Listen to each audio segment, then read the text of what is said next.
All Three Beards Media podcasts originate from the Gravitate Co-working Studio, sponsored by Revelton Distilling Company.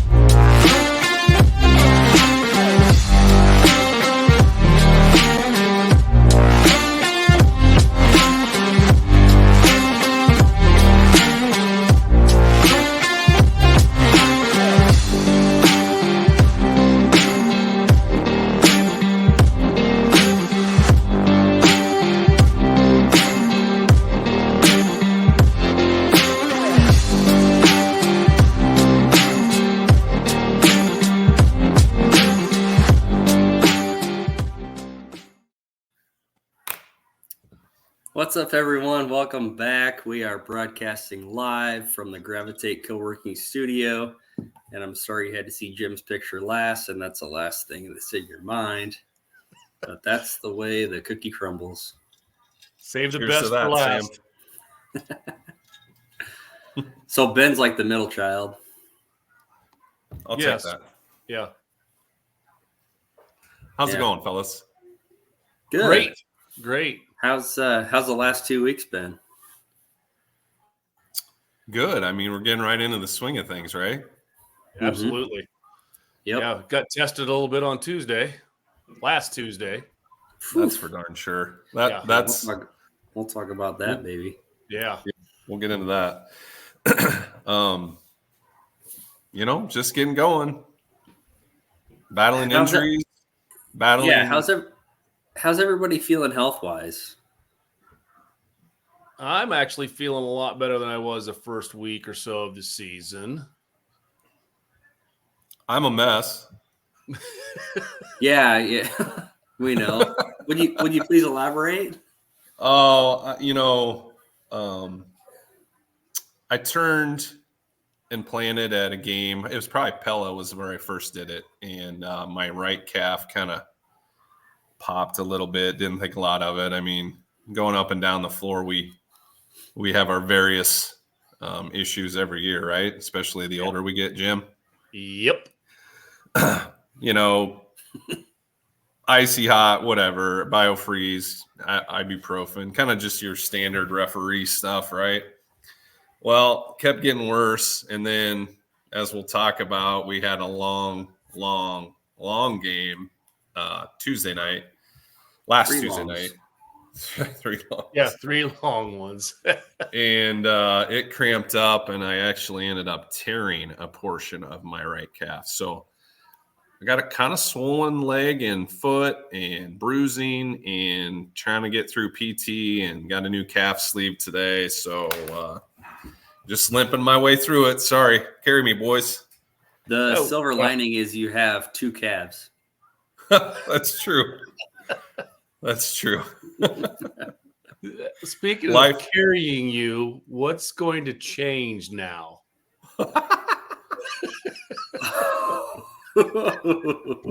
Wow.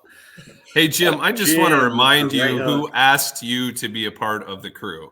I know. But the thing was, you asked me to be part of the crew. I didn't have to be part of your family. That's not the only reason, Jim. Oh, I'm just kidding, Sam.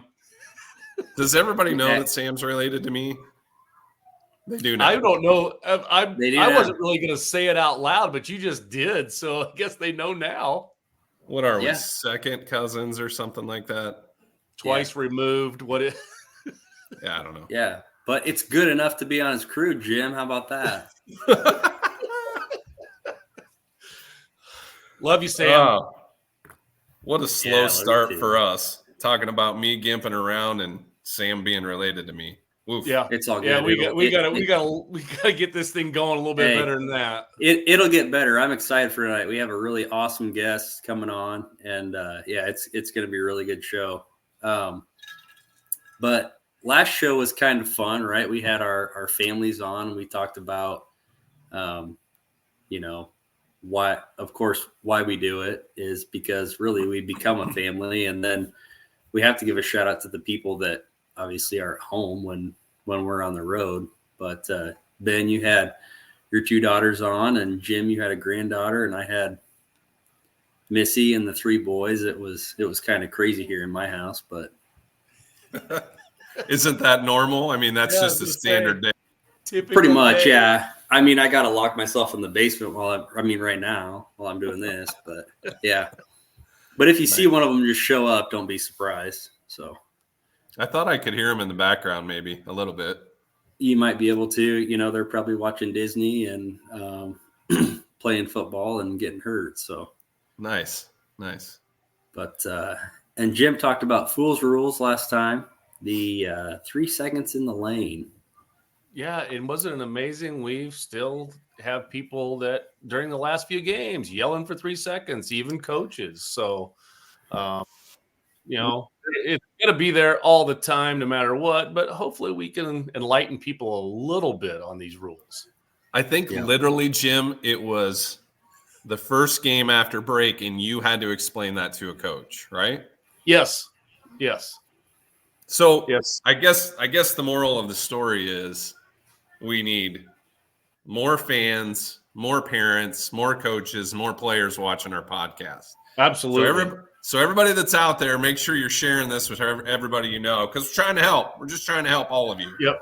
We're trying to help you, and we're also trying to make our lives easier. Yeah. So if we can help you help us, that'd be great. Yeah, for sure. Yeah, because it was just the exact situation we talked about. Kid got the pass in the lane. He was probably in there for 2 seconds, caught the ball, drove to the lane, and shot the ball. And, you know, I have the coaches on me about 3 seconds. And, you know, we talked about it. As long as he's driving to the basket, we don't have a count anymore. I said if he would have passed it out from there, we'd have had 3 seconds. But he shot the ball, so we didn't. The best one, though, Jim, go ahead, is when you're trying to do preventative officiating, right? Talk to the kid. Hey, make sure you work the lane, get out. Yeah. And he said, and he was still in the lane, but he said to you, well, but I passed it out. Yeah. Yes. Yes, exactly. That did happen too. Yeah. He passed it out and he stayed in the lane. I called 3 seconds and he didn't like it, but yeah, it's not 3 seconds in the lane with the ball. That is not it. So I think that, again, the moral of the story is not all players and not all coaches know the rules. Mm-hmm. And we sure try to know all the rules and you know, so. Yep. For sure. So let's kind of recap the last 2 weeks. We've been, of course, we had Thanksgiving break. That was kind of nice. Got Ben's calf maybe healed up a little bit before he tore it again. That's so true. And then, and then on the 27th of November, we were at Lenox against Red Oak. That was our first boys game, right? Official boys game of the season. Yep. Mm-hmm. I mean, obviously we'd had the Jamboree, but that wasn't an official game. So it was nice to get have a night where we have both the girls and the boys, kind of like the rest of the season for the most part. So,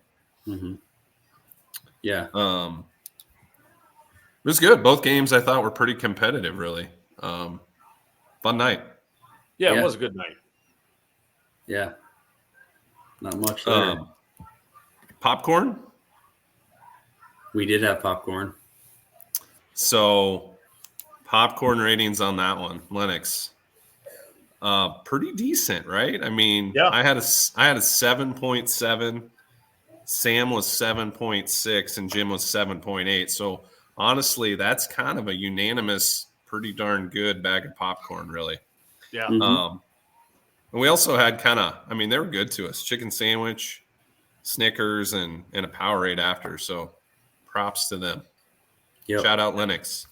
Absolutely. I think while we're talking about it, maybe we should come back to Pella real quick and just explain that, hey, listen, your popcorn was good. But we couldn't just give you a 9.2 out of the gate, you know. So it was probably better than our we probably should have than our ratings. The ratings probably were definitely better on that. It was just first night out, and I think we had to start somewhere in the middle and go from there. But yeah, we would definitely rate that higher now that we've rated a few others. That's fair. So I mean, we averaged around 6, roughly, 6 on that, and that probably wasn't fair. So, shout out Pella, your popcorn was better than a 6.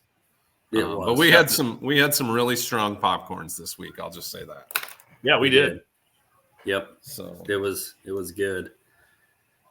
So after the 27th, the 28th, we go to Gilbert versus Rolling Story. This is the good girls game in that too. I mean, it was rebound, ball up the floor, made basket, get it out of the net, get it back in bounds, and it was running up and down the floor. And it was nice flow. Also a 94-foot floor. So it's a lot of movement there. Which I assume most everybody listening understands that a 94-foot court is basically like a college floor, right? It's a bigger floor. And in a lot of the high schools we are in, you can vary from 94 to probably 84 or maybe even less. I mean, Lennox probably has one of those. I think there's some that are 80, and I think a general rule is high schools are 84, but there are some that maybe are just a little bit smaller than that too. Well, and I think Lennox is one of those, right? It may be 80 because we have to step away, like the out of bounds, area is not very big, and we have to step away so we don't break our fingers pointing at the wall when we have an out of bounds type call. Absolutely. So, and that doesn't sound like a lot, but man, that bigger floor makes a difference, especially when you have a long night like we did. So, yes, for sure. Sam? Yeah, to the boys' game. Yeah, the boys' game, it was back and forth, close pretty much the whole entire game.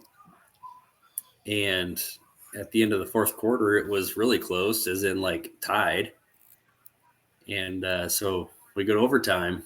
We think, all right, one more period. Nope. Go to a second overtime. All right, we'll finish it here. Nope. Third overtime. Triple your fun. It was overtime. And the thing about the overtimes, it wasn't for lack of scoring. No. Both teams continue to score. They just happen to score the same amount of points. It ended up 94 to 87. So, lots of points scored. Yeah. And one thing that I noticed that was good was at the end of the fourth quarter, the fouls don't reset like the other quarters. So every foul, we were shooting 2 shots. And I thought that maybe that would limit the number of overtimes, but obviously it didn't. Right. Yeah. And just so everybody, knows that basically overtime is just an extension of the fourth quarter. It's not actually a new period. So we don't reset the fouls on that. It is just an extended fourth quarter. Yep. Yeah. Good point.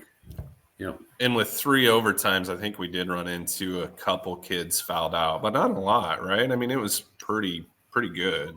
Yeah, it really was. And honestly, I will say the play was fantastic for an early season game. I think one kid for Rolling Story had 44. Does that sound right? Yes. Yeah. And when we talk about the 3 overtimes, they weren't, it sounds like it was close the whole way, but honestly, it felt like a team would get up 3, 4, 5, 6, I think even up to 6 points. And then we had one big shot after another to keep those overtime periods going to tie it back up. So, man, it was well played, and unfortunate that somebody had to lose, but man, what a great night. Yeah, it was awesome. I don't remember if it was the first or second overtime, but I remember when Gilbert had the ball underneath the basket with 1.8 seconds left, taking out of bounds after a timeout, needed a 3 to tie it, throw it in bounds. Kid puts one up, horn goes off while it's in the air and goes right through, and we're into another overtime. So it was an exciting game. Those are, even though they're maybe take a little toll on your body and even your mind, they're fun to do. Yep, for sure. Yeah, for sure. That was much more really fun than night. any 35-point running clock game is. Yeah, for sure. Yeah. And really, through all of that, the coaches were fantastic, right? I mean, They were, yeah. Players were great, coaches were great, fans were great. I mean, it was just a great night, a long Great night, atmosphere. but a great night. So, Yep. props. Agree. Yep. Absolutely. Popcorn that night wasn't too shabby either. Yep, they treated us well. 7.5 for me. Sam, you were up at 8.2, and Jim at 8.0. Yeah. Good popcorn. Yeah. Right amount of salt. Perfect.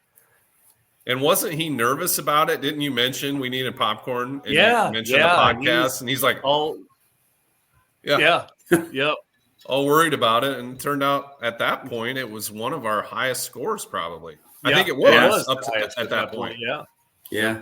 Yeah. Absolutely. Not to mention the 3 big 24-ounce piece teas that we got. That right. My kids were thrilled to have. Yep, for sure. And then we had sandwiches there also, didn't we? Yes, I blacked out. I don't remember. Yeah. Yep. We had chicken sandwiches, I believe, there also. Yeah. That's correct. So, Yep. Good stuff. Yeah. Thank you, Gilbert. Thank you, Gilbert and Roland Story, for an amazing night. Yes. Absolutely. Yes. And then the last game that we've had the last 2 weeks, December 1st, we were at Mount Air against Southwest Valley. Mount Air is home to one of our old retired partners, the Hall of Famers, the legend, Scotty Giles. So he's athletic director down there, and treated us amazing, and it was great to see him and spend a little time with him down there. And also, Scott's evaluating officials. Obviously with the 100 years of officiating he has some knowledge, so he's sharing that with officials. So that's great to get down there and hang out with him. So yeah, one thing that he does down there that I think is really nice, and I probably will piggyback on it when we finally get our gym back open again, is he has 2 cones set up right outside the door of the gym that he sets in parking spots. Well, 1 or 2, depending on how many are coming. We came down in 2 cars because these guys didn't want to ride with me. And so Correct. He has those saved, and we call him beforehand. He comes out, moves the cone, we park, we go right in the gym. So, that means a lot, especially when you're getting out, going home, it's cold out, and you've taken a shower, and right there's the car to get into. So shout out to Scott Giles on the way he treats officials and just the way he does everything as an athletic director. He does a great job. Yep. Mm-hmm. And also we got the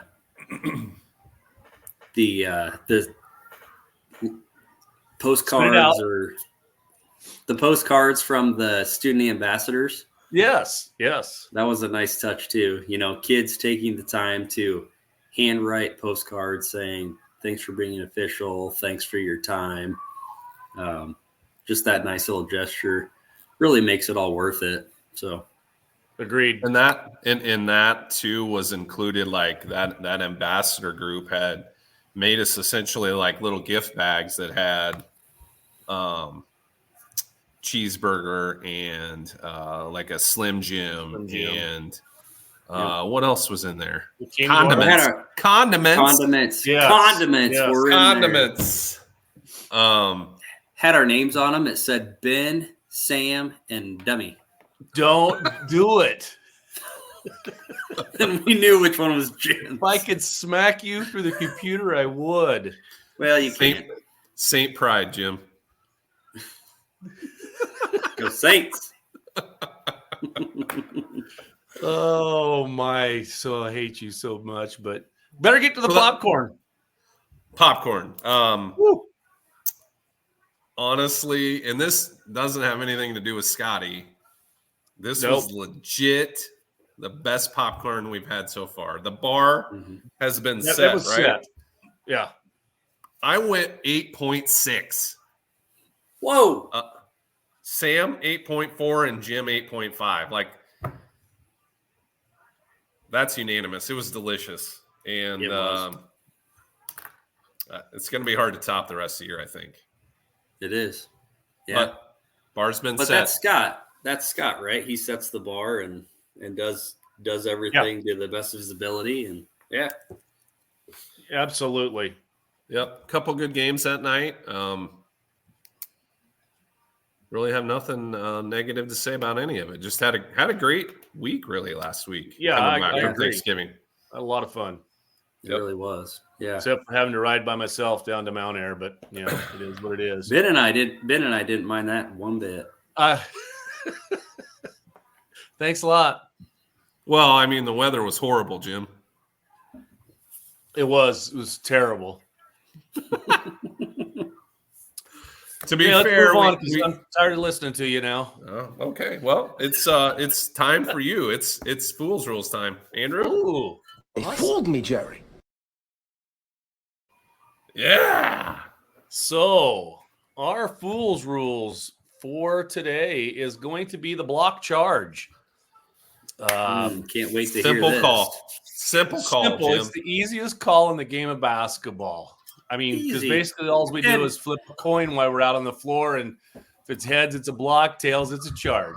Right? Very non-controversial. Oh, everybody agrees with it all the time. I mean, we've got two players going in. We have a collision. Somebody might be on the floor, and we make the call a block or a charge, and everybody's happy. Yep. Half the time we have our eyes closed. Well, yeah. I mean, it's like I say, flip a coin. We are blind. It is one of these, or we got a block. So anyway, the most probably misunderstood part of this rule is when you hear, and we hear coaches say it too, and especially the crowd, and we call a charge and they yell that the defensive player wasn't set, meaning he has to be standing still, and that is incorrect. They have to first establish legal guarding position. What is legal guarding position? Before we have any, without contact, 2 feet on the floor facing the defender. 2 feet on the floor facing the defender. When you establish that, you can now move laterally at an angle, backwards, and you can be moving. If the offensive player initiates the contact at that point, it is a charge. Okay. If not, if he doesn't have legal guarding position and we have, let me say, not just contact, illegal contact, we have a block.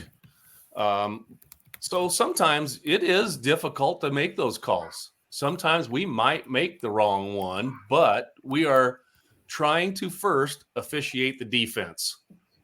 We're looking to make sure that they've got that legal guarding position, both feet on the floor facing the opponent without any contact to begin with, and then they can move. And as long as they keep that legal guarding position and we have illegal contact by the offensive player, we have a charge. Anything you guys want to add to that? I mean, I know, and the thing is, sometimes it's really, really tough. We're not joking about that part. It is tough sometimes, but we do make the best call that we can make on that. We really don't guess. We don't flip a coin. We officiate the defense and we go from there. Yep. I guess we were going to have some videos that didn't work out tonight, unfortunately. We'll try to have that on a future one. But I think,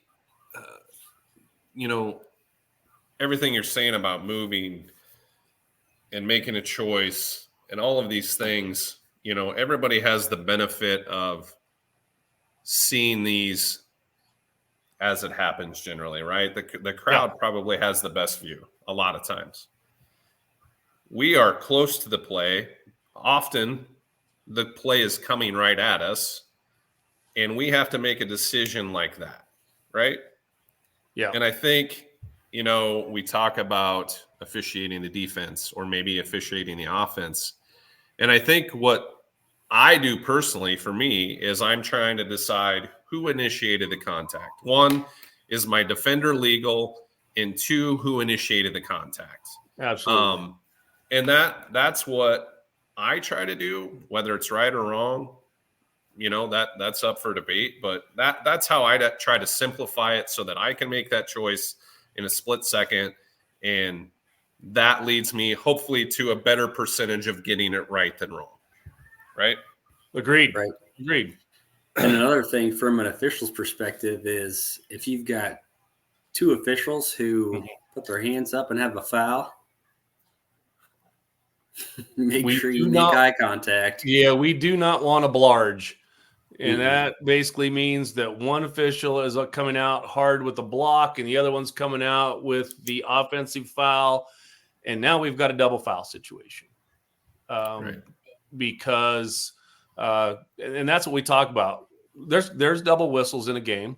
Sometimes there's a triple whistle. We won't talk about that right now. But if you have a double whistle, we look at each other and we try to make sure if it's contact that's in the lane, we're going to give it up to the lead who's underneath the basket that we figure they've got a better shot at it. But, we try to hold our call. We don't want to come out with it real hard until we know it's ours, and then we're going to make the call. Because there's times where we'll go in the locker room after we've had a double whistle, and we might even ask, did you have the same thing? And I might say, well, no, this is what I thought, but you probably had a better view. And, sometimes we agree to disagree. For sure. And I think that's a really good point, Jim, is, I was at a game Monday night. I had the night off and was able to watch a game that Winterset was playing in, and my daughter's a manager, so I was there. And it's interesting to debate those calls even as officials, right? And I would say us three on the floor might disagree about it. Even after watching it on film, we might disagree about it. And I think that's just what we need to express is, man, it's a tough call. We're trying to get it right, but sometimes we don't. And that's probably the one where we're going to have to discuss with the coach, like, yeah, maybe I blew it, or I didn't see it that way. This is the way I saw it, and we got to move on, right? Yep. Mm-hmm. So, agreed. Andrew had our producer Andrew had a good question here for us. He says, "Do any of you guys dramatize your block charge signals for fun?" For fun? For fun. Oh, I don't know. I'm assuming like an Eddie. He's thinking of Eddie Hightower, right? Got to be. I would think so. I think sometimes, man, when it's that big call. I think Sam even, he did tell us he had one last night. We won't say what he said about it, but sometimes I banged that thing. Sometimes you come out from underneath the baseline and you bang that charge. I mean, it's hand behind the head, and you are punching that thing out there because you're making sure everybody knows that you were right on that call. Right. And, talking about if you have a double whistle and you're holding, once you have the nod that it's your call, that's even more reason to really, really hit that hard, right? Yeah. To let people know that you're confident in this call and we are either staying here and having shots or we're going the other way. Yeah. Yep. I think that's a huge thing for I think you can ease coaches' minds and sometimes even people in the stands when you come out and you are confident about your call. Sell the shit out of it. Yeah, because sometimes you watch officials and they're just kind of not sure I got that right. Well, everybody sees that in the crowd, and so then you get everybody thinking, oh, he doesn't have the right call. If you are confident and you make that call and go on from there, people, I think, respect that and I think sometimes you just fool them that you made the right call. I know what the heck I'm doing, and I got that call right, is what you're saying. Yeah. Really. Absolutely. If you have a strong whistle and you're confident, you're almost there. Yep. And I think it's, Andrew's right. It's a way to have a little bit of fun with the game too, right? Oh, absolutely. Maybe a hop and bam, let's go. I mean, because sometimes we got to get the Scotty G hoop video on here because, I mean, he's the best at it. We all try to emulate it, but it just doesn't. We can't. Nobody can do it as good as Scotty. So I don't know how Scott hasn't had shoulder replacement. I'm sure he will. Think probably in about 5 or so years he's going to have to. He's not going to be able to lift anything. Yeah. Well, we can spend a whole podcast on hoop, so let's save that. But yeah, absolutely, it's a coming. Fair warning, Scott. Gonna be video of you, buddy. Hey, let me ask you this one Absolutely. question, because I was watching a game last night. What happens when you do, because we talked about the block charge, what happens when you do call, and it doesn't have to be block charge, you call it double foul? What are we doing on that? We're gonna call the foul on both players, and we're gonna go to point of interruption, right? Good job. I knew that was what it was. Me being me, I got my phone and I got on my rule book, and because they went jump ball. Okay. They had one last night in the game that went jump ball, and it should be POI, point of interruption, on that. So I just, those are some things when we talk about, and I think that Chuck will tell us this. It has told us this before. You blew it, Jim. Oh, hey, I didn't say anything. I said, hey, he has told us this before, that get in the rule book. Because you don't want something to happen like happened at the Iowa game with the fair catch signal or non-fair catch signal or whatever it was. Get the rule book, make the call right the first time, and eliminate confusion in that. So Right. that's one thing that, and that's how often does a double foul happen? Not very often. Not very often. I try to avoid it because I don't want it. But it was absolutely the right call last night. I was watching it, but they administered it wrong. But that's all right. They'll learn from it and move on from there. A lot of times I will have it if I've got two kids battling in the post, and I've talked to them like, knock it off. And you really can't decipher who's pushing who because it's gotten to that point, right? Like, bang, double foul. Here we go. Yeah. Just got to clean. You just want to clean it up and let them know you're watching and you're seeing what's going on, and we're not going to put up with it any longer tonight. So for sure. Yep. Good stuff. Well, hey, I'm sick of listening to you two talk. How about we go to break and hear from our sponsor, Revelton, and then come back with our guests? Awesome. Why take the best corn in the world and make it into fuel when you could make it into whiskey? That's the question that launched Revelton, Iowa's most visible and fastest growing distillery. Owners Rob and Christy Taylor embrace the grain-to-glass philosophy, sourcing ingredients locally and overseeing on-premises production and bottling at their facility in Osceola. One sip, and you'll agree that Revelton's handcrafted whiskeys, gins, and vodkas are the best you've ever tasted. And with the launch of their rye whiskey, made with 100% Iowa-grown rye and corn, and their new bourbon coming soon, there's more Revelton to love than ever. Iowa's own Revelton Distillery. ReveltonDistillery.com. The great thing about working from home is working from home. The worst thing is working from home, especially for face-to-face collaborations with customers and coworkers. And let's face it, coffee shop meetings are neither private nor professional. So skip the trip to Starbs and investigate Gravitate Co-working Space. For more than 10 years, Gravitate has provided large and small office and conference spaces perfect for hosting meetings, workshops, or other events, as well as private phone booths for confidential conversations. Plus, all spaces include secure fiber internet, free coffee, and access to a kitchenette. All you need is your laptop. Gravitate does the rest. And renting space at Gravitate is surprisingly affordable. An hour of office space costs about the same as venti caramel macchiatos and breakfast sandwiches for two.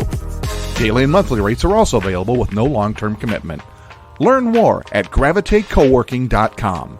That's gravitatecoworking.com.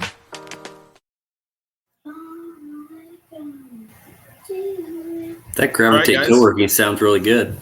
Yeah, it does. Sounds amazing. It does. Is our guest here? Hopefully. There he is. Good evening. How you doing? What are you doing, Chuck? I'm good. Where'd Sam go? I know that. I like it better this way. There he is. Man, he's back. I'm back, Jim. Jeez, I'll tell you what. I was going to wear my pink clothing, so I better have a pink shirt. Oh, Yeah, there you go. That's right.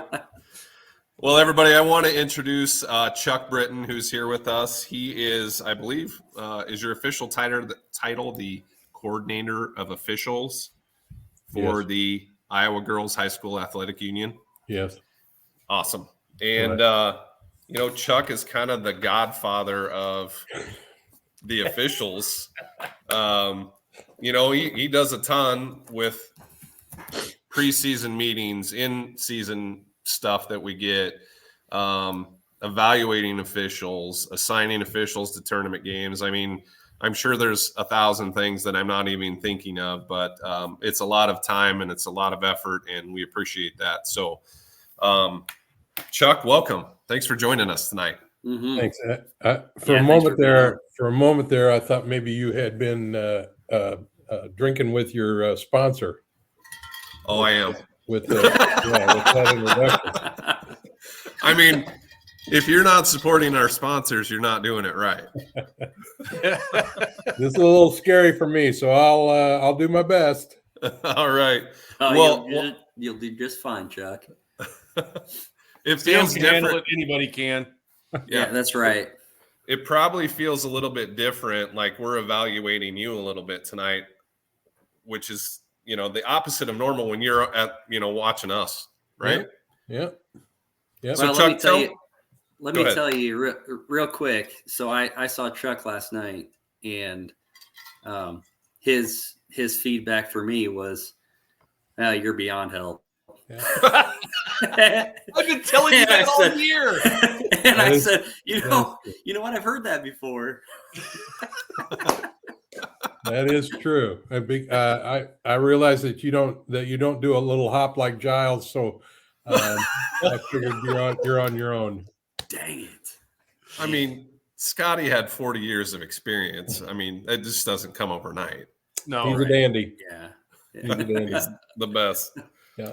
So Chuck, tell me first of all, like, how did you get into officiating? Go way back in time for us and kind of give me your history of how you got there. Well, do we have to be serious for a while, or no, you can say whatever you want. Or what? Yep. I graduated from Earlham High School in 1973. E-Town. Yep. And I didn't have a penny to my name, and I started refereeing for a little cash. And two guys by the name of Jack Padilla and Dan Neville talked me into officiating. And for anybody that's a little older than me, they would know that those guys were icons. And did it, basically to make some money, and went to UNI to college and took a referee class. I refereed for 5 years before I refereed a varsity game. And my first varsity game was Fort Dodge and Ames boys. And started refereeing college ball the next year, and worked in the Iowa Conference for, I don't know, 10 or 15 years, and had a cup of coffee or two at the Division I level, at the mid-major level. And just really liked the high school game. How many years? We refereed. I told guys for many, many, many years, we never worked a doubleheader. We worked the CIML, Des Moines Metro at that time, and the Mississippi Valley, and those were all single games.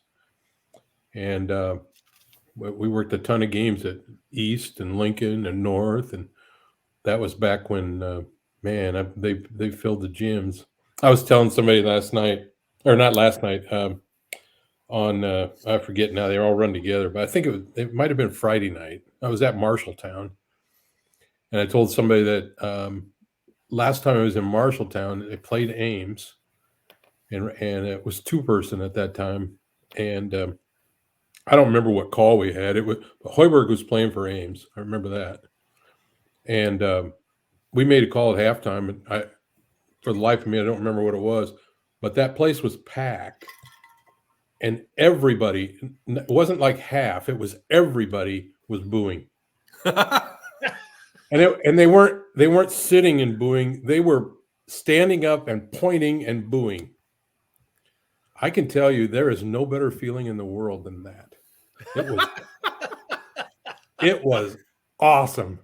Did you get the call right? I don't remember what it was. It was just so awesome to have everybody booing at us. It was like, I remember getting in the locker room at halftime and saying, "Oh my God, that was cool." And and then I don't know, was lucky enough to referee a few state tournaments and refereed football, and just I don't know, just and this job I have was accidental, and so I'm glad to have it to do. So many people gave stuff to me. If I can give something back, great. There'll be people that think I give something back, and there'll be people that think I'm in the way. But can't please everybody. No, I'm really proud of the fact. I just looked before I got on here that my staff of 25 observers, we've seen just a little over 220 officials so far this season. Wow. Nice. And we have information on them. Not that we need information on them, but we have feedback, and so do they, and that's good. So I'm very proud of that. So, how many years did you officiate? Well, I started in 1970.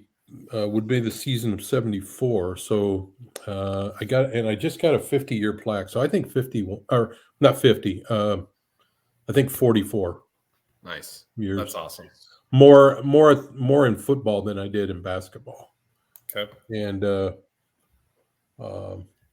but there was nothing like basketball. I mean, I go out now and watch, and I'm jealous. You guys, everybody's having a good time. The sportsmanship is so much better than it used to be. And are you the sure? coaches, this is the one thing I laugh about, is that people tell me how this coach is tough and that coach is tough. You guys today, you have no idea. you have no idea. We are so prissy. You are. I saw Mark Core last night at East, and I thought to myself, man, he used to be Casper Milquetoast, and I've heard people say he's really tough to work for. So, but no, George Duvall, John Carl, Arnie Zedeker, George Funk, those were battles. Now, they couldn't get off the bench. Oh, so yeah. it made it even worse. Right. Yeah. So they weren't supposed to. Share a funny bench decorum. I hear guys all the time being a little afraid to enforce bench decorum and to take a tough stance on some things. And I was probably known as the guy that didn't put up with much, and not because I didn't want to, but because I thought I had a responsibility to the other team. And sometimes I felt like I had a responsibility to the team, because when the coach is going crazy, he's not coaching. Yeah. And so one night we worked a game at Cedar Rapids Prairie, and Davenport West coach, his name was Dave Wessels, I believe. He had seen us referee somewhere before, and coming over to Cedar Rapids, and that was back when we could stand on the side of the coaches on the score bench side, so like we weren't afraid to talk to each other. So we would. Wait a minute. Now wait a second. I'm going to stand up for us for just a second. Do you not tell us to be brief? What is it? Be bold, be brief, and be gone. Brilliant. Yeah. Is it brilliant in there? So much to you couldn't remember it. Well, you said it so fast. Yeah. All I know is be gone. Be brief, be bright, and be gone. That's what I said. See, I had it right. Yeah. So I just tune you out, Jim. We're standing there, and he comes up to me and he goes, "Well, I suppose we're gonna have to stay seated tonight." I said, "What do you mean?" He goes, "Well, bench decorum. I suppose you're gonna make us stay seated." I said, "No, sir. You can get up twice." Awesome. And that was. He goes, "Well, I guess I'll just stay seated." That's fantastic. For all of you that don't know, that would be 2 technical fouls, and then he would not be allowed to be there anymore. So yeah, Then he can stand up in the locker room all he wants. I think there's we had so much fun refereeing. Oh my God. You guys, you're so lucky. I mean, Hey, the guys that are still doing it, so lucky. Hey, Andrew, We can agree. you show a pic real quick that I pulled out of the archives of Chuck? Oh, no. Oh. Nice. I mean, Okay. can you, What? Chuck, Okay, can you confirm that is you with hair and a mustache? Chuck left us. Yeah. Look at those pipes, man. So look a little like Oh, that. He's got that. Yes. Also, Dang. I think it goes without saying that collared shirt is fantastic as It's well. awesome. Yes. Yes. Yes. That's Nice. awesome. Thank you, Andrew, for that. That was, for those of you who know Randy Peterson. Randy Peterson. There was a week where we refereed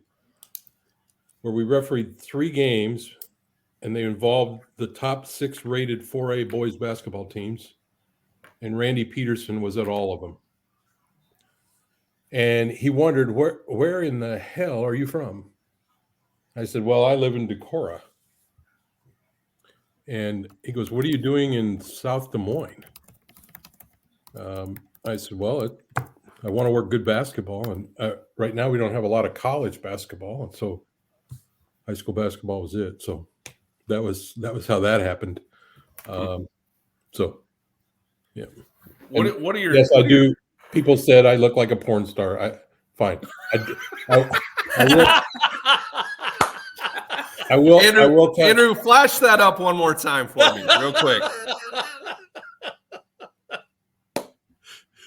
Oh man. The first thing I see is Ron Jeremy.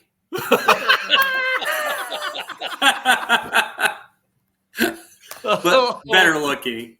Thanks, Andrew. That was 1983. Hey, Really? year I graduated. February 1 of 1983, Linmar and Kennedy played each other, and there were 7 Division I players on the court at the same time.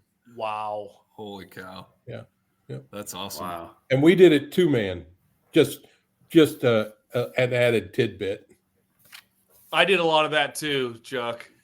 Well, I don't want to make any of you feel bad, but I wasn't born till '88, so. I did 1 year of 2-man. It sucked. Yep. Chuck, tell me what are you doing for the girls' union now? What's your official duties? Tell me a little bit about your day and your season, that type of thing. Yeah. I'm supposed to coordinate essentially training and coordinating and postseason and these evaluations. I have 5 people spread out all over the state who are my what I call supervisors, for lack of a better word. And then they have 3 observers underneath them who go out, observe the games, send us feedback. My job is to compile all of that. Now I'm doing that for both the boys and the girls. Okay. But my main thing is to assign postseason for the girls' union. Up until last year, I had done both the boys and the girls for 3 years. And I can tell you that was, if you're going to do it right, it was a lot of work. Mm-hmm. And I tried to do it right, but. Yep. So we had talked in a past podcast, might have been our last one, about evaluations. So when we were at Pella, of course, Doug Deers watched us that night. Yeah. And did an evaluation for the girls' union. So what do you do with that information, Chuck? What happens after Doug sends that off to us and to you? Yeah. I go through it. If I see anything that's a little bit crazy, I call that official. Talk to them a little bit about what they saw. Lots of times I'll take those evaluations and go watch a little bit of game film. I try to get out and watch as many games as I can personally before the holiday, and then I try to watch as much video as I can of different individuals. Obviously, I'm trying to find out who's postseason eligible, which we just found that out here about a week ago, and then trying to put people into the proper slots and take everybody's partners and try to keep those together. I think that's important. I think it's important that coaches have input. And so I try to take coaches' input and utilize that as well. Coaches tell you a lot. If you shut your mouth and listen, they will tell you a lot. And so I try to get as much information as I can from coaches. That's true in the officiating world too. If you go out and you beat, I know everybody gives me the 3B thing, but I did it for a reason, because if you are brief and you have an idea what you're talking about, and you don't stand around waiting for somebody to tell you how good you are, you got a pretty good chance of excelling at this. And so I spend a lot of time watching and listening and trying to recognize who's really working at it, who's not really working at it, who's just lots of different things. But and that I get off of those ratings. They come to me. They come to me on a Google spreadsheet, so I get them immediately. Okay. So like today, I think I had 19 today. Wow. And I usually my wife gets up about 7:30, and I get up about 4:30. Wow. So I get 2 or 3 hours of quiet time that I can do that, and now with Huddle I can go on and look at your game pretty quick, and I have access to every game. So that's changed a lot in the last few years, and we've talked about that, right? We can review film almost instantaneously after. So that's got to be nice for you to not have to travel to every single game also. Yeah. One thing I wish officials would do is when they review their film, they quit worrying about their judgment. I wish they'd worry more about, are they in position? Are their mechanics good? It tells you a lot. I spend a lot of time. You guys probably know, you go to the state tournament and you're pretty much assured you're going to have people with good mechanics and people that are usually in position. So it's interesting. Do you get a lot of questions daily then from coaches, officials? Yeah. Probably more from Gary and from Gary Ross. He gets probably more of the questions and then he forwards them on. I deal with quite a bit of the what I call conflict, like some girl gets in a fight or some foul didn't get called, and I kind of deal with that. That's a touchy situation. You got to be compassionate, yet understand that, hey, we're going to miss them occasionally, right. And we're not perfect. And I do the best I can not to. I don't do the best I can. I make sure I don't throw anybody under the bus, and try to keep everybody kind of in the middle, and try to keep those conflicts from blowing up. As you know, my boss at the girls' union is she's awesome. So we hope to have her on a future podcast as well. Mm-hmm. You should have had her on tonight instead of me. That would have been a lot. We had to have the Godfather first. That would have been a lot. That would have been a lot better for you. So, Chuck, you said you call the official, if you have something alarming after the game. So I just want to know, Sam, when he called you after that Pella game, what did he have to say? You know what? I didn't have any missed calls or voicemails, Jim. Sorry, Sam. I said he was beyond help. Yeah, he told me last night what he was going to call me and tell me. That's funny. So, Chuck, I got a question for you. Yeah. you in the winter go down to Florida, correct? Yeah. So, we talk about what you do here. You come back to do the state tournament stuff and that, correct? Yeah. And so what makes it so much that you feel that you give up that to Florida to come back and do this in Iowa? Oh my God, you guys bust your tail all winter long. It would be so disrespectful. Well, I'm amazed because, you still go down there, you spend your time in Florida, and then when it comes, that tournament time, you come back to finish up the state tournament. I just think I think that shows how much you give back to the game of basketball by doing stuff like that. I appreciate that. I just would have viewed that it would be disrespectful, and I'll tell you, to be honest with you, I wouldn't be able to relax if I was down there. I think that there is. I know other people feel differently about this, and that's fine. They're more than entitled to it. But I truly believe that there is a huge, huge, huge advantage to having that time at the state tournament where you have that pregame. And I think, boy, I just think it wouldn't be good if you didn't have that. And I like to come back because I like to see the fruits of my work. Whether people believe it or not, when you're on the court, I'm living and dying right with you, and I'm hoping the game's going perfect. Jean can tell you that she's watched me walk the hallway in the back when things are really tight, and I think things could go sideways. I mean,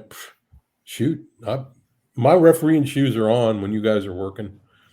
I'm getting better at that, where I probably don't show it like I did, but oh man, yeah. So I wouldn't do it any other way. In fact, if I couldn't come back, I'd quit. I think it would be. I just think it's disrespectful. I think it's disrespectful for us as administrators not to go out and see who's working. You can watch film, but you can't see how it's going on. I watched it wasn't you, Sam. I watched a young guy last night who must have been good. Come on, man.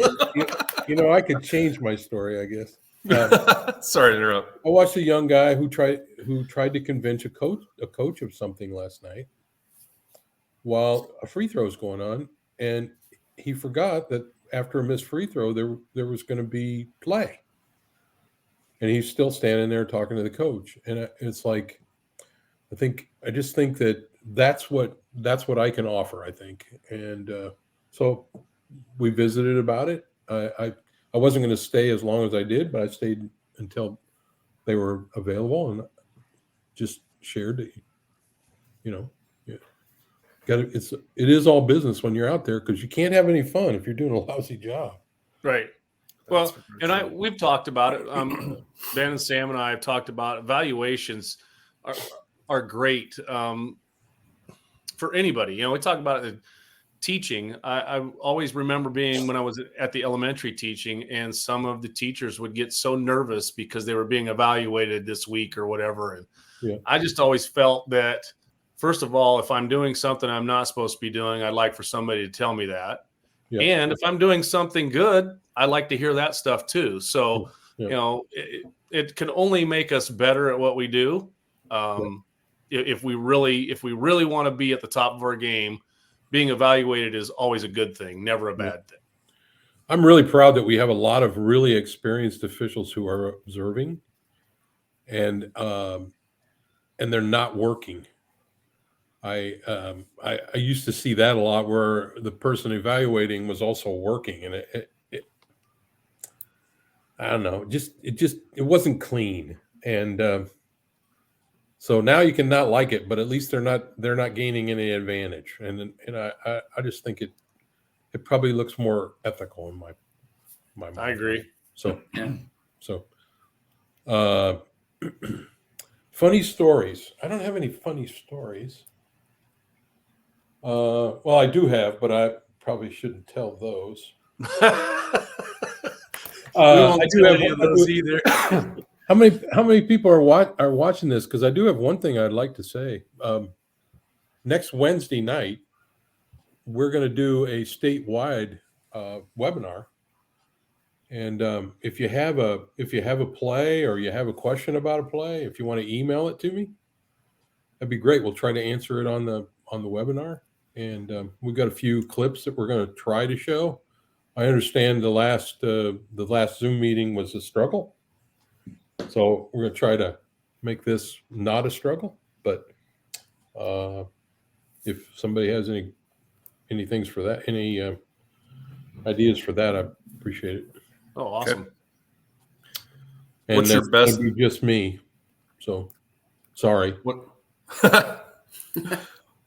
What's your best advice for a new or a young official? Work every game you can, as often as you can, with as many different people as you can, and listen to everything somebody tells you and decide what's positive for you and what's negative for you, and shut up and move on with it. And I'll tell you, Ethan Gordon is a prime example of work every game. We worked with him one early at the Jamboree. He had 54 dates scheduled. But he can do that because he's young enough. Did you say Ethan Gordon? Yes. Yes. Yep. Yeah, I actually just talked to him a couple of days ago. Well, we enjoyed working with him. He's a good official.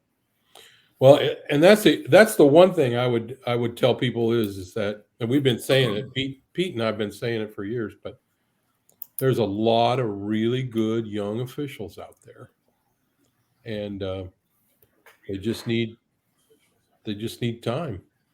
I mean, I don't know about you guys, but I've refereed for, I guess I refereed my first state tournament when I was 27, so 8 or 9 years. And I know people that refereed for 15 or 20 years never worked a state tournament. And I know people that worked all their life and never worked one. I don't think that should be anybody's goal. I think that maybe it's a goal, but I don't think you should beat yourself up if you don't make it. That's pretty lofty air there. So yeah. Chuck, do you think it's a good or a bad thing that I'm partnered up with Ben and Jim? I would say it's bad. I knew it. I would say you have so much more upside. That's because he's actually young. You know what? Yes. I like free beer. I'm almost like not young anymore. Oh my! Shut up. Sam, that's true. You know, they used to tell me you'll be a young official and then all of a sudden you're old. Yeah, I don't feel like I'm a young one anymore. Sorry, Jim. I know that doesn't make you feel good. How'd you feel last night? Did you feel young? I felt halfway young. Did you feel like did you feel like you needed to be the leader last night? I did feel like I needed to be the leader. That was a good move on your part. Mm-hmm.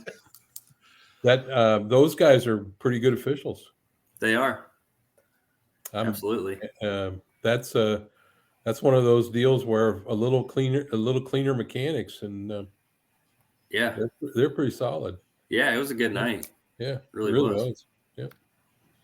Yeah. I went over to North after that, and I was at Lincoln before you.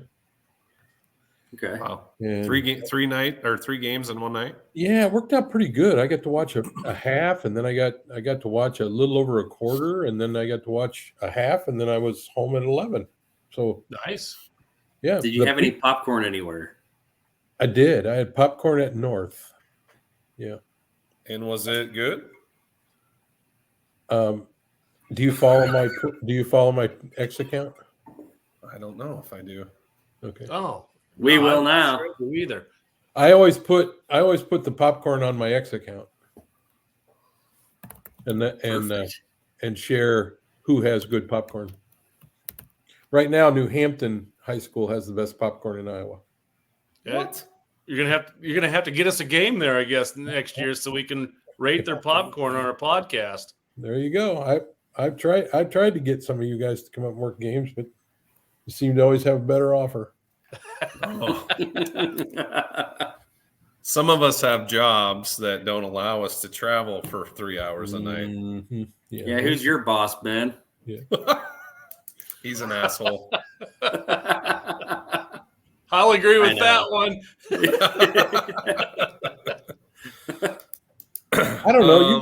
You guys can tell. What do you think? Is it? Are we doing anything right? Are we doing good things? I mean, people appreciate the observers being in the gym.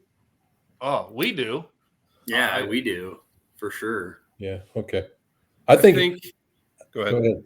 I was going to say. I think the coaches know it too. Yeah, I don't think it matters what level you are at. Beginner, intermediate, experience doing it for a long time. I think it's nice to see somebody in there that, gives you some valuable feedback. Yeah. Yep. I agree. I think Glad we're doing it. I'm not sure if we've touched on this, but it feels like most officials are like type A personalities, right? I mean, you about have to be able to do this and take the criticism and some of the crap we go through on a nightly basis, right? Yep. But I also think if you aren't looking to improve every single night you're out there and asking the question of your crewmates that night or an evaluator or maybe even a coach or something, right? I don't think you're doing yourself you're doing yourself a disservice if you're not doing that. I mean, I think every night we can strive to get better, and film has been a great way of doing that, and all these evaluations have been a great way of doing that, I think. So, thank you. Yeah. Yeah. And to Chuck's point earlier, as I'm watching film of games that I've officiated, I'm going to look back at, am I in position? Like, that's just stuff that I haven't really thought about. But since Chuck said that, it's just the little things that you can do as you watch your film back. So, yeah, I think everybody needs to realize that we're going to miss calls. And if we talked about that earlier before you came on, we're going to miss some. Yeah, and if we miss them and we're in position, we can get by that. Yeah. Mm-hmm. Yeah. I heard one of your favorite lines. I always knew that if I made a mistake, I should own up to it. I always thought accountability was huge. Yeah. And when I thought I didn't make a mistake, I would just say, Coach, if it happened the way you said it did, I missed it. Can't argue with that. Yeah. Yeah. That's a great comeback. Yeah. Yep. I don't know. I'm probably getting too serious here, but refereed a football playoff game at Sioux City, Heelan. It was a semifinal. And the reason I tell the story is that everybody makes mistakes. Well, we had a blocked. It was a semifinal.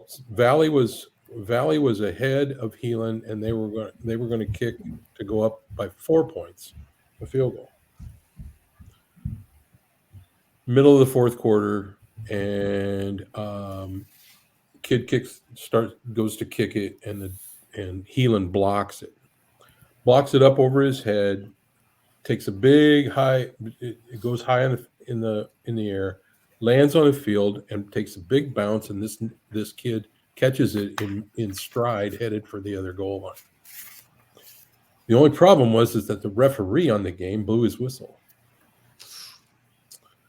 And he wasn't going to get that touchdown. Well, this kid ran 70 yards all the way to the goal line. He didn't stop, even though he heard the whistle.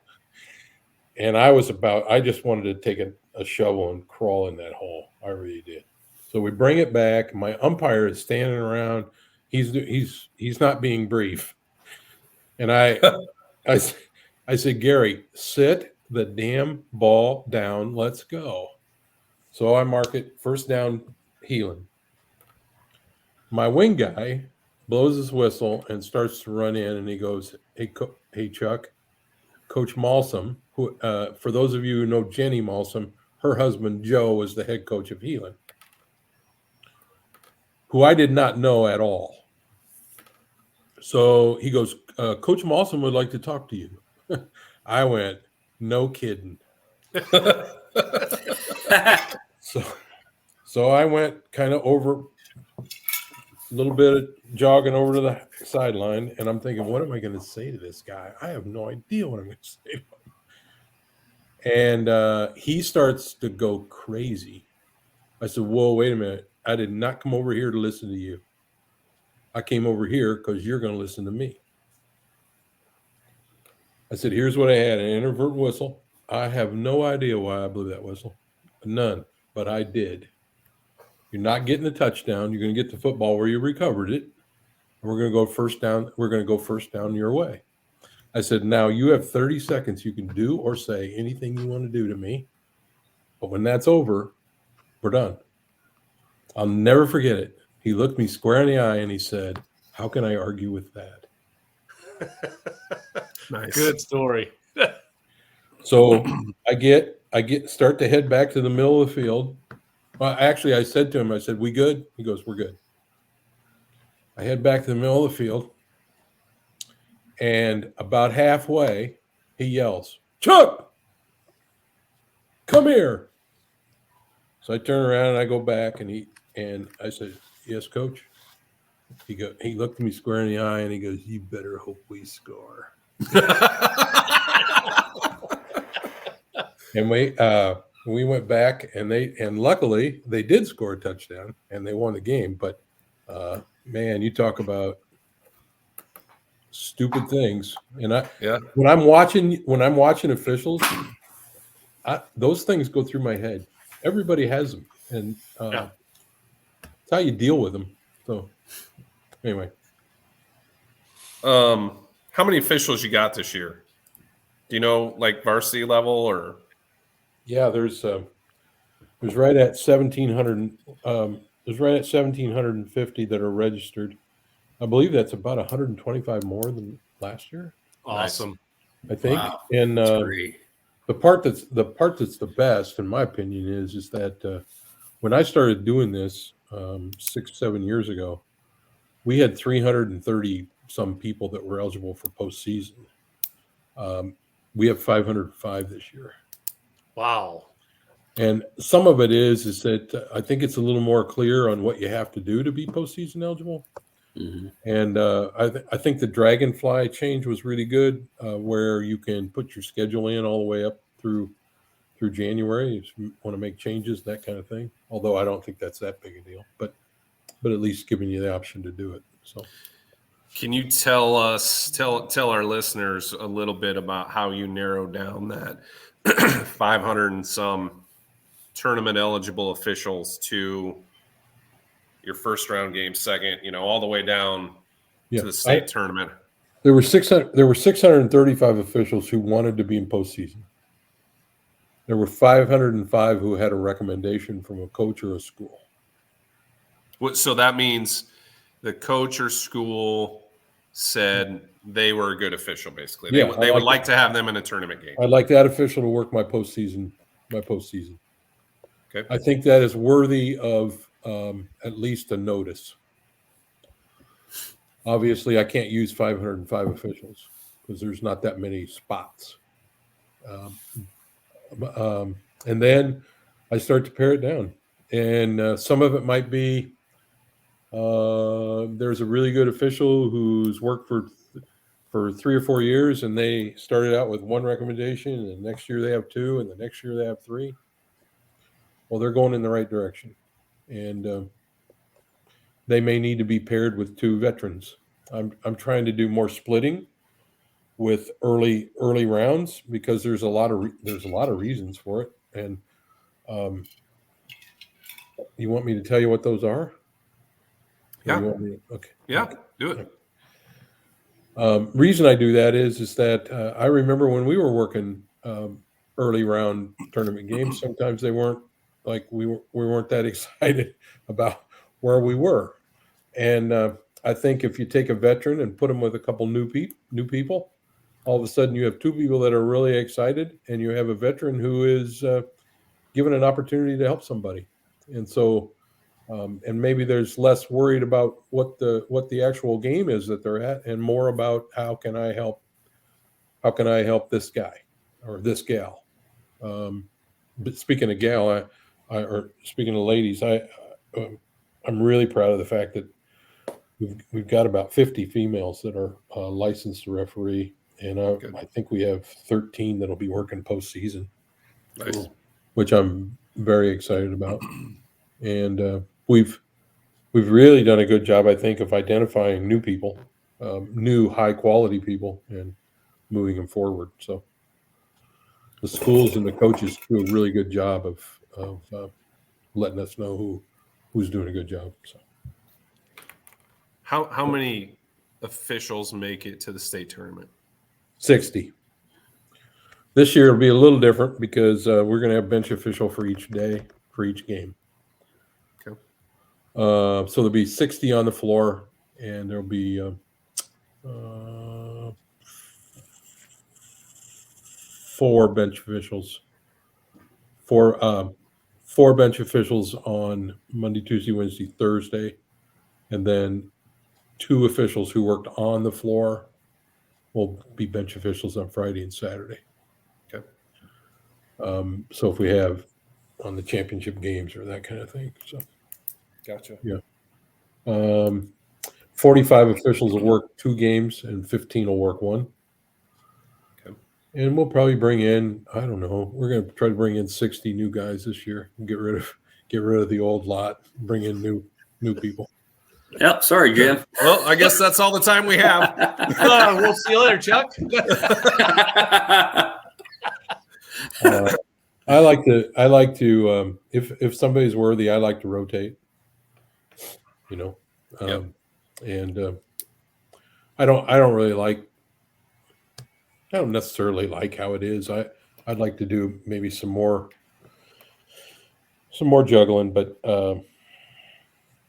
it's a pretty good system. I know everybody, all the officials hate the recommendation system. I know they do, but I'm telling you, it is almost spot on. It really is. So between recommendations and your evaluations and your knowledge of those officials, that's kind of how you get to who's at the state tournament, basically. Yeah. Good. Yep. And then I have to approve everything with Gene and Gary. And to this point, she's never questioned anything. I mean, she's awesome. I don't think we have any idea maybe how awesome. So Yeah, she's great. Yeah, she is. Her old boss was Troy Dannon. Yep. And he must have known what he was doing, because he's making enough money now. He didn't have to talk to the rest of us. That's right. Funny. What funny Troy Dannon story? Yep. Troy was in college, and we were good friends. I was in his first wedding, and he did not referee football, but we went up to Crestwood one night to referee football, and we've been having a little problem with one of our wing guys. This wing guy this maybe tell you a little bit about who I am. This wingman made a call in the game, and then there was a call that was really, everybody on the sideline erupted. It's one of those things where that pretty much everybody is right, and you know how that. Yeah. So I went over to him and I said, "Now, did that clip happen before the change of possession?" And he goes, "Yeah, it happened before the change of possession." And the coach just raised holy hell. So I thought, God, I don't know. He's raising hell. I better ask him again. I said, and he was in that official's ear, and he says, "Did he?" I said, "No, was that before the change of possession or after?" And he changed it, and he goes, "After." Well, this was about the 3rd week in a row that we had this, and Troy Dannon had decided he was going to ride along with us to go to Crestwood and watch us referee football. At Crestwood, you have to go at halftime. You go and sit in a van by the side of the field. Is there a river down by the river? There is not, but there's a babbling brook. So this guy, we get in the car, and this guy starts popping off about what a jerk this coach is, and how he couldn't get along with him, and he wouldn't believe anything he said, and da da da da. Finally, I could tell my crew was about ready to explode.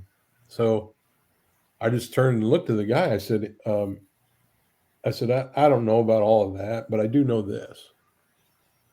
I said, you're about to work your last half of a football game with our crew. And I want your flag and I want your whistle. Ooh. And we went back out. It was warm. That night was warm, but it was cold.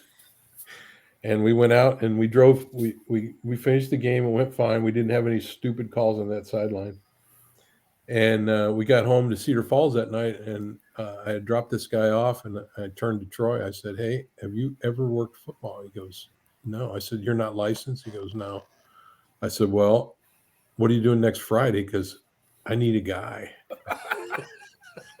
And so we got Troy licensed on Monday morning and went and worked a junior high game at New Hartford, Iowa. And then we took him to Waterloo and worked 2 junior high games at middle school there. And on Friday night, he worked his first varsity football game with us at O-line. Yeah. And he did a great job. He really did. Yeah. So, but yeah, he's a good dude, and he doesn't even talk to me anymore. So he's big. That's a great story, because I've been trying to figure out how to have that conversation with. There you go. Just get him in a van. Just get him in a van, Sam. Oh, Sam. So that reminds me of a football story we had actually at our place this year at Melcher Dallas. And I'm out on the field watching a little flag football game as the AD and watching it go on, taking a few pictures of it. And one of the other officials comes out on the field and says, "Hey, I need your help. I got 2 officials that are arguing with each other." So we have a dugout, and then I have a shed at the end of the dugout that I clean everything out of it, and that's where the officials go at halftime. And I come around the corner, and there's one that's yelling at the other official. Yeah. And I went in and I said, "Hey," I said, "all of my fans can hear you right back behind here yelling. This has got to stop." And they talked about some things, and I said, and one guy kept arguing. I said, "You are either going to quit arguing or you're going to leave." And they finally did, but it was all over the referee trying to explain just a mechanic issue to the umpire, and the umpire took offense to it and was all mad about it and didn't want him telling him what to do. And so I honestly, the referee talked to me after the game. He said, "What would you do?" I said, "He wouldn't be on my crew next week." Yeah. And so, yeah, you're gone. Yep, you're gone. So crazy things happen when you officiate. And luckily, I haven't, hit Sam. Well, maybe I have, but we won't talk about that. But, luckily we do get along very well, and we have a lot of fun doing what we do. Otherwise, I don't know how you would do it any longer. Yeah. Mm-hmm. Well, back in the good old days, if you were working 6-on-6, you could throw the ball at their head. I did that. I used to throw it at my uncle's feet every once in a while. Sam, 6-on-6 was basketball back before you were born, in the girls' side.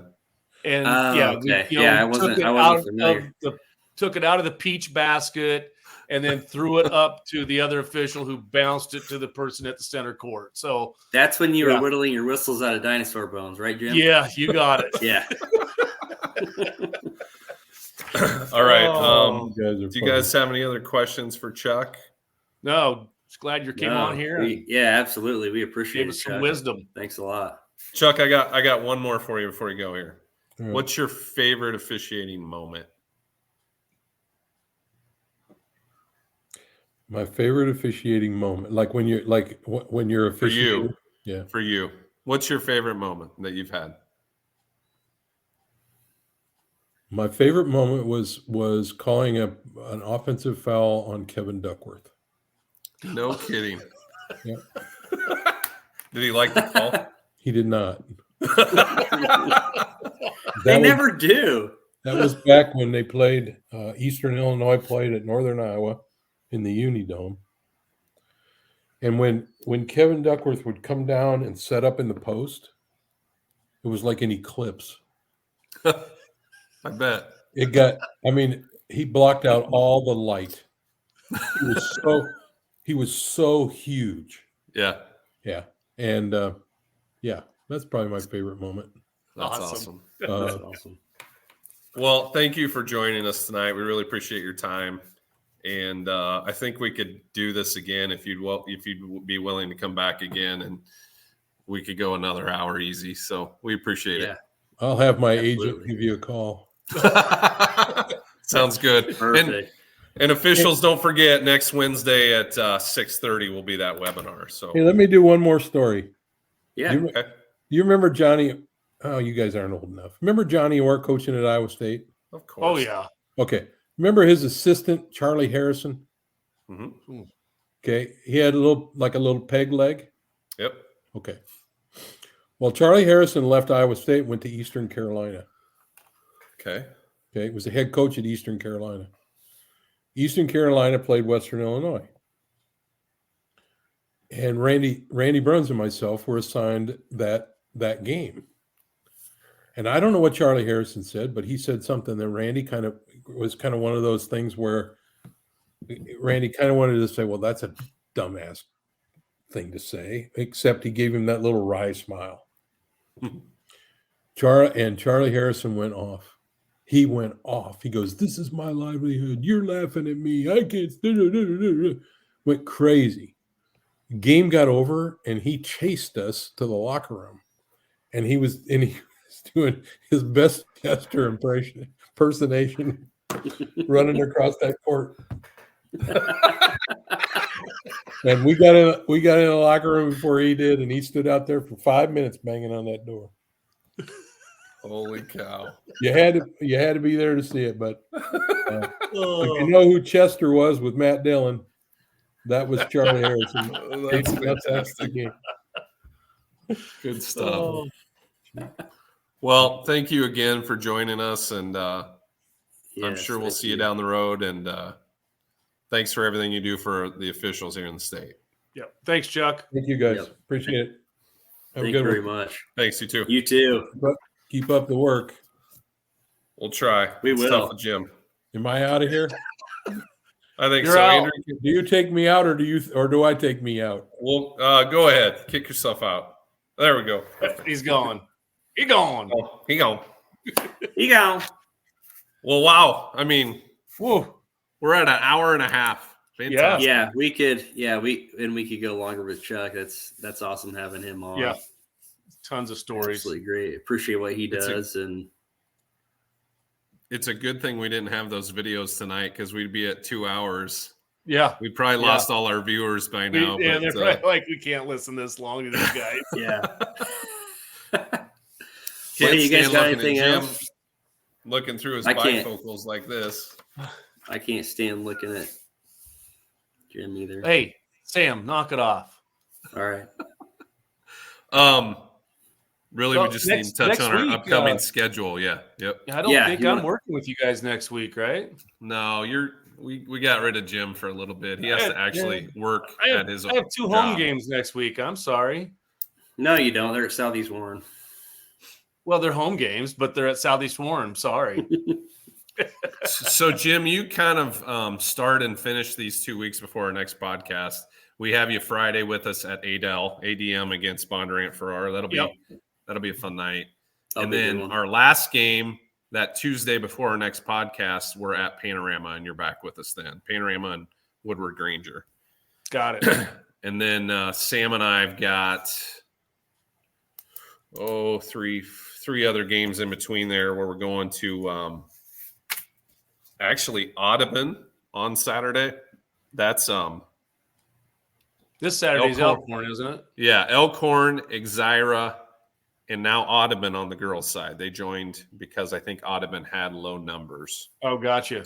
So that just got changed. We're going to Audubon, and they play IKM Manning, I believe. And Casey Pelzer will be with us. Shout out to Casey. I know he was upset that we haven't mentioned him every time in the podcast. Shout out to Casey. He'll there probably you be the go, last Casey. time. Pastor Casey, by the way. Yes. And then Tuesday the 12th, we head to Greene County, and they play Nevada. And I believe, is it Chris Marzin that's with us that night? I think so. With Sam and I, good young official also. And then December 15th is a Friday, and we go to Des Moines East against Des Moines Hoover, and that'll be me and Sam and Casey again. So then I go to Des Moines East on Saturday. Oh, okay. Gotcha. And then we're at Panorama back with Jim. So that's kind of our next 2 weeks before our next podcast. And then I think we just have one more game after that before until Christmas break, right? Yeah. At DCG. Yep. The 21st. Yep. So that'll be a fantastic night. That'll be a good one. It will.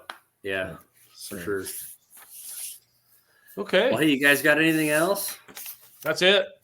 All right. As always, thanks to Gravitate Co-working Studio, Revelton, and also Three Beards Media, and Andrew in the background. Appreciate all you guys. Thanks, for making Andrew. this possible. And thanks, Andrew. With that, we'll sign off and see you next time. Thanks. Bye-bye. See you later. guys.